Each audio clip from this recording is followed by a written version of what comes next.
Good morning, नमस्कार और स्वागत है आपका मेरा नाव पे। मैं हूं तन्वी शुक्ला और आज हमारा ये स्पेशल नॉन स्टॉप ब्रॉडकास्ट है जहां हम मिनट दर मिनट की अपडेट पूरे देश से और खासकर की अयोध्या से आपके लिए लाएंगे, क्योंकि आज है एक ऐतिहासिक दिन।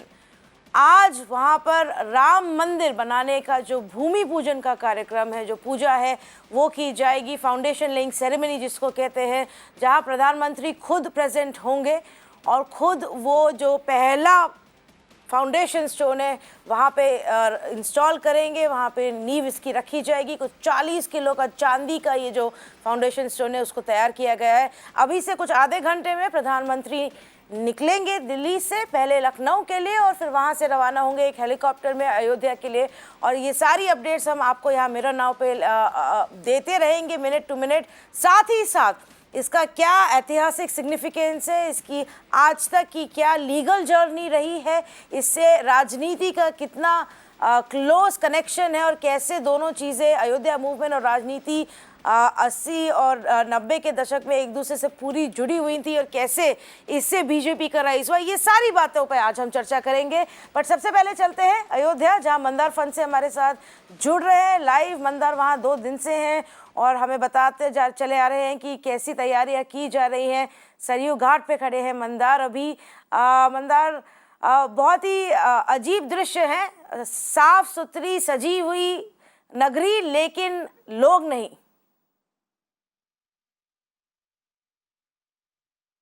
जी बिल्कुल, लोग काफ़ी उत्साहित ज़रूर है अयोध्या के वासी जो है वो, लेकिन अयोध्या के बाहर हमने देखा फैज़ाबाद तक कई ऐसे लोग आए हुए, फैज़ाबाद में झंडे लहराते हुए लोग आए हुए हैं।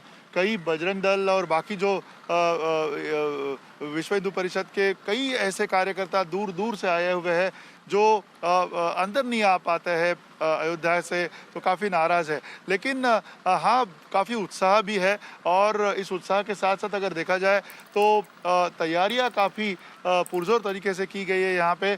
ख़ास करके जो सुरक्षा इंतजामात है तन्वी, वो काफ़ी इलेबरेट तरीके से हमने देखे हैं, क्योंकि हर एक कोना, हर एक गली के इर्द गिर्द पुलिस तैनाती है। साथ साथ उत्तर प्रदेश पुलिस के साथ साथ बाकी रैपिड एक्शन फोर्स लगाई गई है।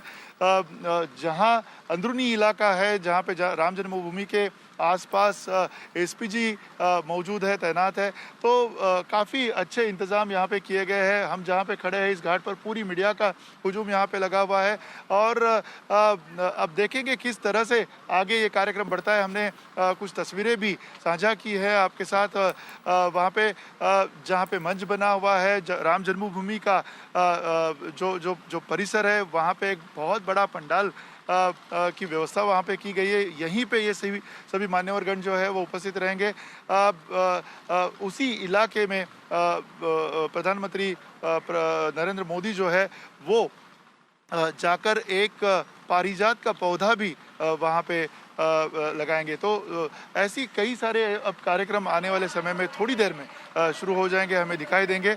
लेकिन सबसे अहम मुद्दा यही है कि कई ऐसे कार्यकर्ता, कई ऐसे यहाँ के मान्यवर गण है, अयोध्या के अखाड़े के जो प्रमुख है, कई ऐसे स्वामी है, सभी हर्ष और उल्लास के साथ अपना संतोष जो है वो जता रहे हैं और लगातार इनकी यही भावना रही है कि कई ऐसे लोग यहाँ पे इस मूवमेंट के साथ जुड़े हुए जो थे, खास करके जो अखाड़ा के साधु संत महात्मा है, सभी ये जो लोग हैं वो अब ये कह रहे हैं कि आगे क्या है, आगे क्या होगा, क्योंकि सभी चाहते हैं कि अयोध्या नगरी जो है वो और अच्छी बने। यहाँ के जो इंतजामात है, खास करके हॉस्पिटल जैसी सुविधाएं हैं वो यहाँ पे हो, सुपर स्पेशलिटी हॉस्पिटल हो, अच्छे कॉलेजेस, अच्छे स्कूल्स हो, तो ये सब मांगे भी अब सामने आएंगी बिल्कुल। और मंदिर बनने के जो आसार दिखाई देने लगे हैं, मंदिर का निर्माण का काम लगातार शुरू है। कल हम कुछ कर्मियों से मिले, कार सेवा का पिछले कुछ सालों से लगातार वहाँ पे काम चल रहा है और ईंटें भेजी जाती है। वहाँ से रामेश्वरम से कुछ लोग आए थे जिन्होंने सोने की ईंटें लाई थी चांदी की ईंटें लाई थी और ऐसे कई सारे कर्मी वहाँ पे मिले जो कह रहे थे कि एक यहाँ पे पत्थर भी हम तराशते हैं तो हमारे लिए ये ज़िंदगी भर का एक अहम काम होगा। तो ये भावनाएं जो है वो भी अहम भावनाएं जो समझनी चाहिए। लोग रामलला के साथ जब जुड़ जाते हैं। यहाँ पे कुछ ऐसे कलाकार अवध के गांव से आए हुए थे जिन्होंने कल जो मुस्लिम धर्म के थे और जिन्होंने कव्वालियाँ गाई जो राम और सीता जी की थी। तो जाहिर सी बात है ये एक अलग तरह का माहौल यहाँ पे है अवध में और एक गंगा जमुना तहजीब जिसे कहते हैं उस तरह का माहौल भी हमने यहाँ पे अयोध्या में कल देखा है यहाँ पे। जी मंदार, बिल्कुल सही कह रहे हैं आप। और जैसे कि हम पहले से अपने दर्शकों को बता रहे हैं कि बाहर से ज़्यादा लोगों को आना अलाउड नहीं है ताकि भीड़ ना बढ़े शहर के अंदर, लेकिन अंदर तो माहौल पूरा एकदम त्यौहार जैसा है, एक दिवाली जैसा एकदम माहौल वहाँ पे बना हुआ है। हमने जो राम जन्मभूमि ट्रस्ट है, जो क्षेत्र ट्रस्ट है, जिनको ये रिस्पॉन्सिबिलिटी दी गई है कि वो राम मंदिर बनाए और उसका कंस्ट्रक्शन करे, और यही वो ट्रस्ट है जो आज इस इवेंट को होस्ट भी कर रहे हैं। सारा उन्हीं का प्लानिंग रहा है। उनके जो ट्रस्टी हैं कामेश्वर चौपाल, उनसे बातचीत भी करी। थोड़ा सा उसका जो हमने बातचीत पहले करी उसका एक पार्ट आपको सुनाते हैं आज। देखिए, राम जन्मभूमि पर जो मंदिर बनना है उसका नक्शा तो बहुत पहले बन चुका था, लेकिन परिस्थितियों को देखते हुए आने वाले जो जनसंख्या बढ़ रही है, भक्तों की संख्या बढ़ रही है, तो उसमें थोड़ा विस्तारीकरण किया गया है। और विस्तारीकरण जब होगा तो अभी तो हम लोगों को प्रेजेंटेशन करके दिखा दिया, लेकिन जब वो परफेक्ट बनाने बैठेंगे तो आर्किटेक्ट को टाइम लगेगा। फिर उसके इंजीनियर्स हैं, वो सारे निर्माण के दृष्टिकोण से एक समिति है विशेषज्ञों की, तो वो अपने काम में जैसे ही भूमि पूजन हो जाएगा लग जाएंगे और अतिशीघ्र काम प्रारंभ हो जाए इसकी चेष्टा करेंगे। ये वो ट्रस्ट है जिनको ये रिस्पॉन्सिबिलिटी दी गई है कि वो राम मंदिर बनाए। एंड ऑफ कोर्स कुछ दिनों पहले ही वो कैसा होगा, क्या डिज़ाइन होगा उसका, कैसा दिखेगा पूरा जब तैयार हो जाएगा राम मंदिर अयोध्या में, उसका हमें एक रिप्रेजेंटेशन वीडियो भी दिया गया जो काफ़ी इंटरेस्टिंग है। ये वही इसका डिज़ाइन जो है ये उसी फैमिली ने बनाया है जिन्होंने तकरीबन 100 से ज़्यादा मंदिर हमारे देश में बनाए हैं। सोमेश्वर फैमिली, सोमनाथ टेम्पल से लेके बाकी जितने बड़े मंदिर के डिज़ाइंस हैं, और ये ऐसा जब तैयार हो जाएगा राम मंदिर अयोध्या में तो इस प्रकार से वो दिखेगा। चलते हैं आरती सुब्रमण्यम के पास जो न्यूज़ रूम से हमारे साथ जुड़ रही हैं। Aarti, good morning to you. Of course, when we speak about Ayodhya, there is always some or the other kind of politics involved. The two have been highly interlinked in our country. Take us through that journey, you know, the Ayodhya movement and the politics of it. Well, good morning to Tanvi and to all our viewers. A lot of people see this day as a cultural day, as a religious day, but it is also deeply a political day because Ayodhya, as you were saying, the movement itself has been linked and entwined so deeply with Indian politics, especially in the mid-80s and the early 90s. Let's just take us viewers through this entire journey. Now, the movement itself, the first time this call was made by the VHP and the RSS itself was back in 1983. Now, it started to take place, as I was saying, in the mid-80s. This is 1983 when the VHP and the RSS first gave the call. After that, there were a series of political developments which hastened this entire process. Now, the first was Rajiv Gandhi's move to overturn the Supreme Court verdict in the Shah Bano case. As a result of that movement, as a result of that move, there was a huge backlash by the Hindu community against the Rajiv Gandhi government, and a bid to offset that impact, he decided that he was going to open the gates of the Ram Janmabhoomi movement over there, the Ram Janmabhoomi temple over there, so that to allow the pujas, to allow Shilanyas in 1989. Now, in addition to that, this movement also began as a result of that important decision made by the Rajiv Gandhi government. It gave impetus to the BJP to sort of begin the movement in a more forceful manner, and it also led to the beginning of the Somnath Yatra by L.K. Advani in 1990. Now, remember, this is at the time of the VP Singh government, which had just taken over in 1989, and this became a Mandir versus Mandal movement. VP Singh, who was under a lot of pressure from his former deputy Devilal, decided that he needed to have his own vote base, he needed to have his own vote bank, and decided to dust off the old Mandal Commission report, which recommended 27% quotas for the other backward classes. Now, there was a huge backlash to this as well, and it was seen as a bid to divide the Hindu community by the BJP and other political parties. To offset that, again, the BJP decided to go full-fledged out with the Ram Mandir movement, and it was in that backdrop that in 1990, Advani began his Somnath Yatra. The Yatra began from Somnath to Ayodhya. That was the decision that was taken, but it was stopped by Lalu Prasad Yadav in Bihar, and L.K. Advani was arrested. This was Lalu Prasad Yadav to establish himself as one chieftain. It was his attempt to establish himself as the counter to the BJP and also challenge VP Singh in his own way. Now, as a result of all of that, as a result of all this polarization and deep politics, not just in Bihar, but also in Uttar Pradesh, where the movement continued and car sevaks were fired at by the Mulayam Singh government. It was a deeply polarizing, deeply divisive issue where you had the fault line so drawn between the Lalu Prasad Yadav and Mulayam Singh on one hand, the BJP on the other. And in the midst of all this, it was the Congress which wasn't really sure which way to swing, because they also started floating towards soft Hindutva to offset the damages that were caused by this entire movement. But the political wins were gained largest by the BJP, which went from 2 seats, as is famously said, to the single largest party in 1996. Now, we will dwell a little deeper into how this movement really impacted the BJP's political fortunes a little later. But one thing is fairly certain, that in the early 90s and the late 80s, Ayodhya was the center stage of Indian politics. Since then, it's been put on a back burner largely, with even the BJP mellowing its demand and saying, let the Supreme Court decide. But back in the day, it was the very heart, the very nucleus of Indian politics.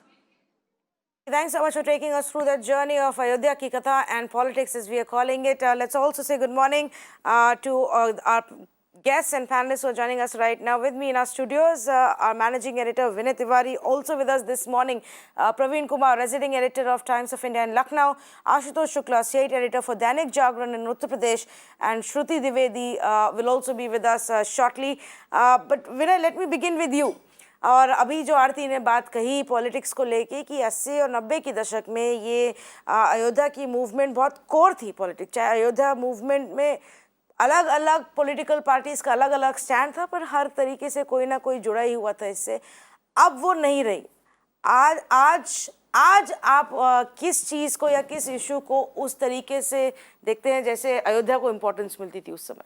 देखिए, 90 के दशक से पहले असल में राम मंदिर का जो मूवमेंट है वो तो उसके पहले शुरू हुआ था, लेकिन ये बात आप समझिए कि राजनीति में अवसर को सीज करना, जिसको कहते हैं अपॉर्चुनिटी को सीज करना, सबसे अहम होता है। टाइमिंग बहुत इंपॉर्टेंट होती है राजनीति में, और ये तो खैर एक कंजेक्चर है, लेकिन सच ये है कि राम मंदिर का मूवमेंट या अयोध्या का मूवमेंट इतना बड़ा होता या नहीं होता, इसके पीछे कई और कारण भी जुड़े हुए हैं। जैसे फॉर इंस्टेंस, अगर राजीव गांधी कई गलतियां नहीं करते, पहली गलती जो कई राजनीतिक विश्लेषक कहते हैं कि राजीव गांधी ने सक्सेसिव मिस्टेक्स की, श्रीलंका की पॉलिसी उनकी विफल हो रही थी, डीएमके की सरकार को बर्खास्त कर दिया गया था आर्टिकल 356 के तहत, उसके बाद शाहबानो का जजमेंट आया और शाहबाना जजमेंट को उन्होंने ओवरटर्न कर दिया एक कानून के दायरे से। कई लोगों ने उनको जाके कहा कि साहब आपने ये ओवरटर्न कर दिया, इसलिए हिंदू समाज में बहुत नाराज़गी है। फिर उसको ठीक करने के लिए उन्होंने मंदिर के ताले खुलवाए और शिलान्यास की जो इजाज़त दे दी बूटा सिंह, जो उस वक्त गृह मंत्री थे। अगर ये नहीं हुआ होता तो शायद ये मूवमेंट इतना बड़ा नहीं बनता। उसके बाद एक और चर्चा होती है कि अगर वीपी सिंह ने राजनीति का मंडलाइजेशन जिसको कहते हैं नहीं किया होता, तो बीजेपी के पास एक काउंटर स्ट्रैटेजी का कोई ज़रूरत नहीं पड़ती शायद, या उसको इतना मौका नहीं मिलता। और एक आइडेंटिटी पॉलिटिक्स जो उस वक्त जात पात के आधार पर थी, उसको धर्म के आइडेंटिटी के आधार पर भी जोड़ा गया। तो एक तरीके से कई और जो घटनाएं होती हैं राजनीति में, उसकी एक अपॉर्चुनिटी क्रिएट होती है, एक वैक्यूम क्रिएट होता है, जिसको हर दल उसका इस्तेमाल करता है। बीजेपी ने उसको सीज कर लिया, वीएचपी ने उसको आंदोलन को पहले शुरू किया था। लेकिन मजेदार बात यह है कि इस चीज में बीजेपी को सफलता मिली, लेकिन ऐसा भी नहीं है कि उनको बहुत ज्यादा तुरंत मिली। अगर आपने देखा होगा जो पहला चुनाव हुआ था 12वीं मस्जिद के डेमोलिशन के बाद, उसमें बीजेपी को उतनी ज्यादा फायदा नहीं हुआ। इनफैक्ट उत्तर प्रदेश में उनकी सरकार नहीं रही, कल्याण सिंह की सरकार को डिसमिस कर दिया गया था, और उसके बाद जब दोबारा चुनाव हुए तो उसमें बीजेपी का परफॉर्मेंस उतना अच्छा नहीं था। लेकिन हिंदुत्व या हिंदूवाद का जो एक डिस्क्रिप्शन है राजनीति में, उसमें बहुत बड़ा परिवर्तन आ गया है। और आई थिंक सबसे बड़ा परिवर्तन यह आया है कि 90 के दशक में हिंदुत्व आइडेंटिटी पॉलिटिक्स का सिंबल राम मंदिर था। आज की पॉलिटिक्स में हिंदुत्व पॉलिटिक्स की आइडेंटिटी को एक्सपैंड कर दिया गया है, और अब वो नेशनलिज्म से जुड़ गया है, और अब उसका जो डिस्क्रिप्शन है या उसका जो आइडेंटिटी का जो एक कॉन्सेप्ट है वो कहीं ज़्यादा वाइडर है और कहीं ज़्यादा ब्रॉडर है। वो अब खाली मंदिर से जुड़ा हुआ नहीं है। तो कई लोग जो इस बात को कह रहे हैं कि साहब अब राम मंदिर का जब शिलान्यास हो जाएगा तो क्या बीजेपी का कोई मुद्दा बचेगा, बीजेपी ने सक्सेसफुली उस मुद्दे को ऑलरेडी प्रीएम्प्ट कर दिया है। उन्होंने उसको वाइडन कर दिया है, उसको ब्रॉड बेस कर दिया है, और अब वो उस ग्राउंड पर इस राजनीति को आगे बढ़ाएंगे। और आप देखें कि बाकी दलों को भी इस बात का एहसास हो गया है।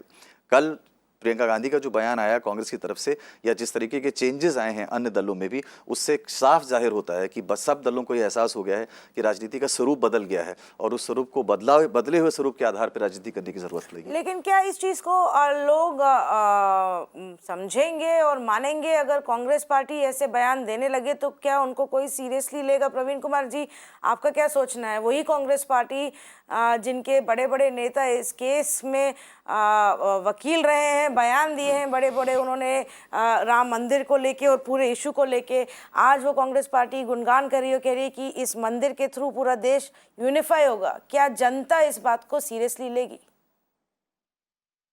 नहीं, कांग्रेस बीच बीच में सॉफ्ट हिंदुत्व को अडॉप्ट करती रही है मौके के हिसाब से, ज़रूरत के हिसाब से। हम लोग देखा है कि राहुल गांधी ने भी मंदिरों के दौरे शुरू कर दिए थे बीच में, जब इलेक्शन, साउथ में इलेक्शन हुए, कर्नाटका के इलेक्शन हुए, गुजरात के इलेक्शंस में हमने देखा। तो ये कांग्रेस सॉफ्ट हिंदुत्व अडॉप्ट करती रहती है बीच बीच में। अब जनता कितना सीरियसली लेती है ये तो अब देखना है, लेकिन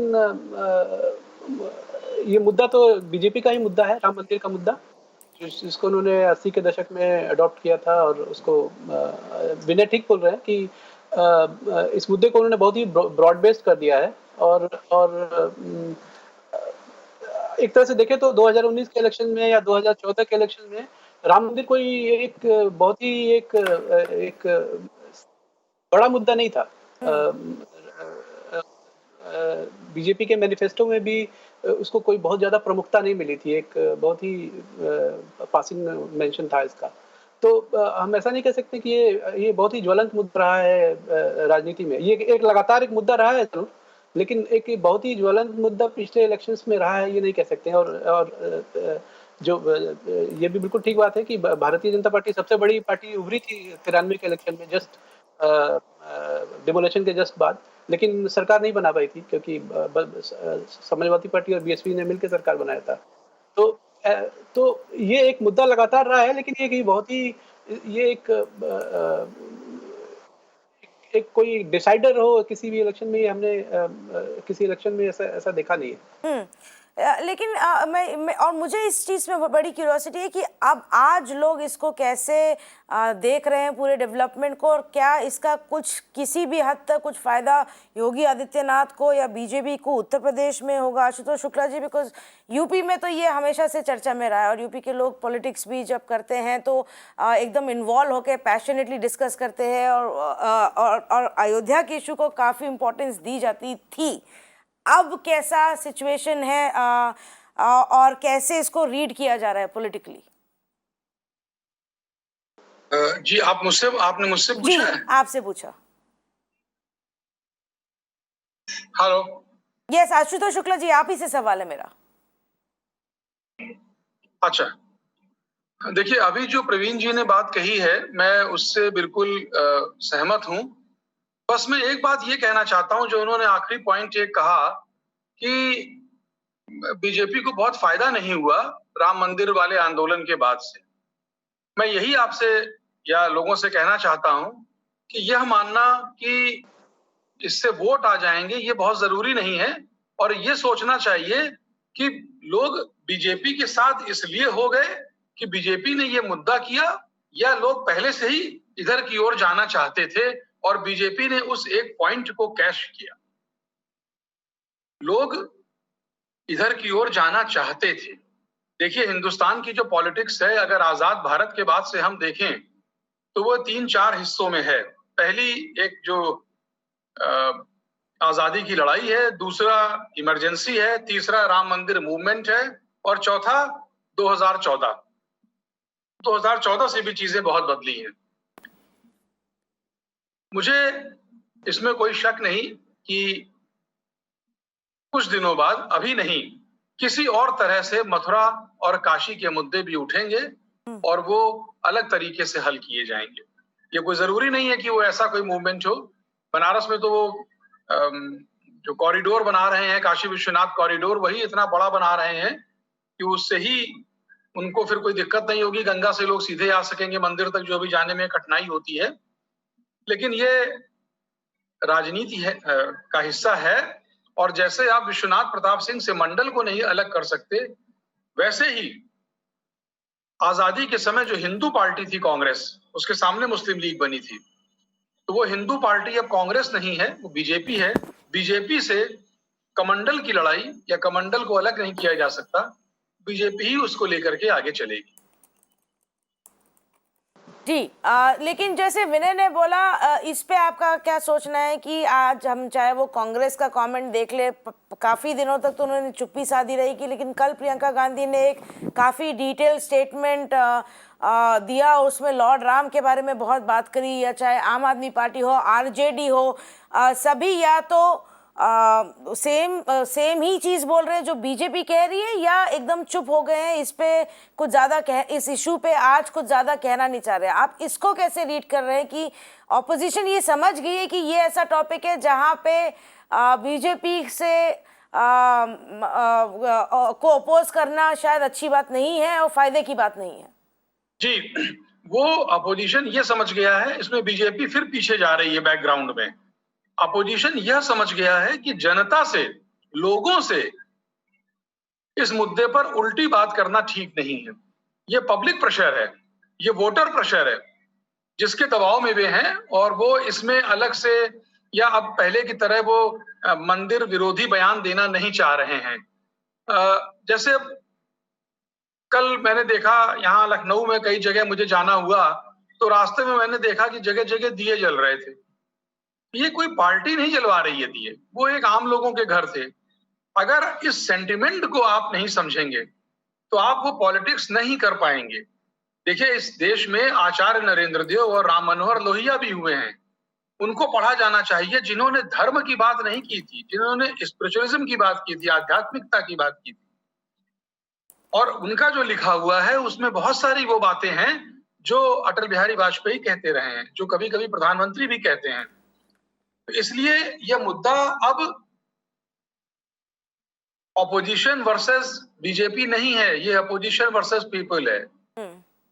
ये लोग अब नहीं चाह रहे हैं मंदिर के विरोध में सुनना, और यह बात अब अपोजिशन बहुत मजबूरी में, विपक्ष बहुत मजबूरी में इसको मान रहा है। और वो अगर ये करेंगे, क्योंकि देखिए ये एक पोलराइजेशन है जो बहुत क्लियर कट डिवाइड है। मैंने आपसे कहा 2014, आज से 15 साल, 20 साल, 25 साल बाद जब बात होगी, 2014 बिल्कुल अलग दिखाई देगा। आप अगर देखिए, वहां से सोसाइटी बदली है, वहां से पॉलिटिक्स बदली है, और सोसाइटी बदलती है पॉलिटिक्स को, पॉलिटिक्स नहीं बदल पाती है सोसाइटी को। सोसाइटी बदल रही है, पॉलिटिक्स कभी कभी करती है, कभी कभी करती है, जैसा मंडल के मामले में हुआ। इसलिए ऑपोजिशन वो दबाव में है जनता की। ये बहुत इंटरेस्टिंग बात कह रहे हैं आशुतोष जी कि जो पोलराइजेशन हुआ है, और शायद जनता आज जो है वो ज़्यादा असर्टिव हो गई है, और हमें ये चाहिए, और हम ये व्यू रखते हैं। और विनय, इसका प्रेशर शायद पॉलिटिकल पार्टीज पे भी हो रहा है। ये एक चीज़ जो आप हमेशा कहते हैं कि अरविंद केजरीवाल समझते हैं, इसलिए वो कभी भी रिलीजियस और फेथ के मामले में ज़्यादा विरोधी नहीं बनते। हाँ, और देखिए एक चीज़ और है जो इस वक्त टेक्नोलॉजी के आने से जो जनता के को जानकारी प्राप्त करने का और अपनी बातों को कहने की जो एक उनको जो पावर मिल गई है, उससे भी बहुत फर्क पड़ा है। देखिए, मैं उत्तर प्रदेश का पला बड़ा हूँ, लखनऊ में पला बड़ा हूँ, और मैं आपको बता सकता हूँ कि ऐसा नहीं था कि सतही तौर पे इस तरीके के सेंटिमेंट्स लोगों में नहीं थे। मेरे बचपन से मैं देख रहा हूँ, मेरे स्कूल में या मेरे आसपास या मेरे आस पड़ोस में लोगों में वो सेंटिमेंट होता था, लेकिन वो जो एक्सप्रेशन था वो चार लोग आपस में 4-5 लोग नुक्कड़ पे बैठ के उस बारे में बात कर लेते थे, लेकिन उसका मास ट्रांसमिशन नहीं हो पाता था। और इससे बहुत बड़ा फर्क पड़ता है जब आप किसी भी अपने विचार को मास ट्रांसमिट करें, तो कुछ लोग उसको सुन के उससे या तो सहमत होते हैं या असहमत होते हैं, लेकिन उससे सहमति बनाना और उसका प्रचार करना या उसको प्रसार करना थोड़ा ज़्यादा आसान हो जाता है। और बीजेपी इस लिहाज से देखा जाए तो वो बहुत ही स्मार्ट पार्टी रही है। उन्होंने भारत का जो परिवर्तन हो रहा है सोसाइटी में और जो टेक्नोलॉजी की वजह से लोगों में परिवर्तन आएगा, लोग जानकारियां लेने का या उसको एनालाइज करने का, उसको उन्होंने पहले देखा उस ट्रेंड को, और उस ट्रेंड का उन्होंने बहुत बखूबी इस्तेमाल किया है और उससे भी बहुत फ़र्क पड़ा है। तो आज जो लोग अपने असर्शन की जो हम बात कर रहे हैं वो इसलिए भी पॉसिबल है क्योंकि असर्ट करने के तौर तरीके हमारे पास मौजूद हैं। हर आदमी के पास फ़ोन है, हर आदमी के पास सोशल मीडिया है, जिसमें वो अपनी बात, अपना विचार और अपनी बिलीफ और अपनी आस्था को ओपनली एक्सप्रेस कर सकता है, और इससे एक मास मूवमेंट को क्रिएट करने में बहुत सहूलियत होती है और वो बड़ा लगता है मूवमेंट देखने में, और इसकी वजह से मूवमेंट और स्प्रेड करता है। मैं खाली एक छोटी सी बात जरूर कहूंगा कि शुक्ला जी से थोड़ा सा मैं भिन्न हूं, हालांकि वो बहुत वरिष्ठ हैं और मुझसे ज़्यादा उन्होंने देखा हुआ है, लेकिन मैं इतना ज़रूर कहूँगा कि मंडल उन्होंने एक उदाहरण दिया जिसमें राजनीतिक पॉलिटिक्स ने लोगों के बिहेवियर को या अप्रोच को चेंज किया, लेकिन मैं ऐसा मानता हूँ कि राजनीतिक नेता जो होते हैं वो विश्व के और भारत के सबसे इंटेलिजेंट और सबसे स्मार्ट लोगों में से एक होते हैं। लोग अंडर एस्टिमेट करते हैं पॉलिटिशियंस को। पॉलिटिशियंस लोगों की नब्ज को कहीं बेहतर समझते हैं और उस नब्ज को कैसे इस्तेमाल करना है ये कला उनमें सबसे अच्छी होती है। जो बात हम लोगों को शायद स्टूडियोज़ में बैठ के या इंटेलेक्चुअल कॉन्वर्सेशंस में लगती है ये कि ऐसी बातें क्यों कह रहा है, उसके पीछे कारण होता है और उस कारण की वजह से वो भी लोगों की सोच में परिवर्तित लाने में बहुत बड़ा रोल अदा करते हैं। ऐसा नहीं है कि केवल पब्लिक प्रेशर से राजनीति चेंज होती है। मैं ऐसा मानता हूं कि राजनीतिक लोग भी लोगों की सोच को बदलने में काफ़ी हद तक रोल उनका होता है, और ऐसे कई उदाहरण हैं जिसमें से लोगों की भावना में परिवर्तन आया। आज आप देख लीजिए जो बास्केट है इस मुद्दों की, वो खाली मंदिर नहीं है, नेशनलिज्म को भी जुड़ गया है उसमें, सेक्युलरिज्म का शब्द बाहर हो गया है। लोग अपने आप की आइडेंटिटी को कोई डिफेंसिव वे में एक्सप्रेस नहीं करते हैं, उनको एक सेंस ऑफ प्राइड फील होता है, डेमोन्स्ट्रेशन बढ़ गया है। तो ये केवल से नहीं हुआ कि लोग हमेशा खुद ही चाहते थे, वो इसलिए भी हुआ कि उसका एक पॉलिटिकल बैकिंग भी मिला है। तन्वी जी बिल्कुल, आप सही कह रहे हैं कि दोनों तरफ से हुआ। आप ये कह रहे हैं कि और आज हम इस पॉइंट पे पहुंच गए हैं कि 30 साल कम से कम जो बहुत ही इंटेंसिव मूवमेंट रहा और पॉलिटिक्स रहा और फिर एक लीगल बैटल रहा जो सुप्रीम कोर्ट तक पहुंच गया, और उनके निर्णय के बाद अब कुछ महीनों बाद हम देख रहे हैं कि शुरुआत हो रही है मंदिर कंस्ट्रक्शन की। मस्जिद का थोड़ा सा धीरे चल रहा है प्रोग्रेस उस स्टेज पे, पर ये तो समझने की भी बात है कि जब बीजेपी पावर में है और सरकार में है तो मंदिर का कंस्ट्रक्शन का जो प्लान है वो जल्दी ही बढ़ेगा। मैं कुछ रिएक्शंस भी अपने दर्शकों के लिए लाना चाहती हूँ। एक तो जो हमारे उत्तर प्रदेश के डिप्टी चीफ मिनिस्टर हैं, उनका एक रिएक्शन आज सुबह ही आया है। Both deputy chief minister Keshav Prasad Maurya और चीफ मिनिस्टर योगी आदित्यनाथ पिछले 2-3 दिनों से ऑलमोस्ट रोज़ ही अरेंजमेंट्स को पर्सनली देख रहे हैं। योगी आदित्यनाथ अयोध्या भी गए थे ये अरेंजमेंट्स देखने के लिए, आज भी वो ऑलरेडी निकल चुके। ऑफ कोर्स वो पहले से वहाँ पे रहेंगे, प्रधानमंत्री के पहले आने के पहले पहुँच जाएंगे और उनका फिर वेलकम होगा। जो शॉट्स आपके स्क्रीन पे हैं वो आरएसएस के हेडक्वार्टर्स नागपुर से आ रहे थे पहले, वहाँ पे भी कुछ तैयारी हुई है, और ये जो है भूमि पूजन का जो वेन्यू है उसके अंदर के शॉट्स है जहाँ पे कार्यक्रम होगा। ये वो स्टेज है और इस स्टेज पे 5 बड़े पर्सनालिटीज़ बैठेंगे, ज़्यादा भीड़ नहीं रखी जाएगी, वहाँ पे अलाउड ही नहीं है, 100-200 लोग ही रहेंगे क्योंकि ये कोविड का समय है और एक महामारी का समय है, इसलिए पूरे प्रिकॉशंस लिए जा रहे हैं। Keshav Prasad Maurya deputy chief minister of Uttar Pradesh, उनको सुनते हैं उन्होंने आज सुबह क्या कहा। ये तो भगवान श्री राम जी के भव्य मंदिर निर्माण का, एक तरह से ये भारत माता के मंदिर का, देश के मंदिर निर्माण का एक ऐसा अवसर है जिस अवसर को सब लोग अपने अपने कैमरे में कैद कर लेना चाहते हैं कि आने वाली पीढ़ियों को उसे वो दिखा सकें। और 500 साल के बाद यह शुभ अवसर आ रहा है और इस शुभ अवसर की कैसे लोग प्रतीक्षा कर रहे हैं कि आज पूरी अयोध्या में दिवाली मनाई जा रही है, पूरे प्रदेश और देश में दिवाली मनाई जा रही है। और हमने अयोध्या के जो हनुमानगढ़ी के मंदिर के प्रमुख पुजारी हैं प्रेमदास जी महाराज, उनसे भी बात की। उन्होंने बताया कि प्रधानमंत्री अयोध्या आने पर सबसे पहले, जैसे कि हम भी अपने दर्शकों को बता रहे हैं, सबसे पहले वो इस हनुमानगढ़ी मंदिर में जाएंगे और यहाँ पे अपने प्रेयर्स ऑफर करेंगे, यहाँ पे पूजा करेंगे। तो जो प्रेमदास हैं वहाँ के जो पुजारी हैं, उनसे भी बातचीत हुई, वो भी सुनते हैं। ये अयोध्या की गौरव की बात है कि हमारे यहाँ बहुत प्रधानमंत्री हुए, लेकिन कोई प्रधानमंत्री अयोध्या में नहीं आया है, दर्शन करने के लिए नहीं आया है। और मोदी ही एक ऐसे सरकार है, ऐसे प्रधानमंत्री हैं कि अयोध्या में दर्शन क्या, भगवान राम के कार्य को करने के लिए वो आ रहे हैं। और यहाँ पर हेलीकॉप्टर से उतरने के बाद सरजू जी आचमनी करेंगे, वहाँ से हनुमान जी महाराज के शरण में आएंगे, इनका पूजा करेंगे।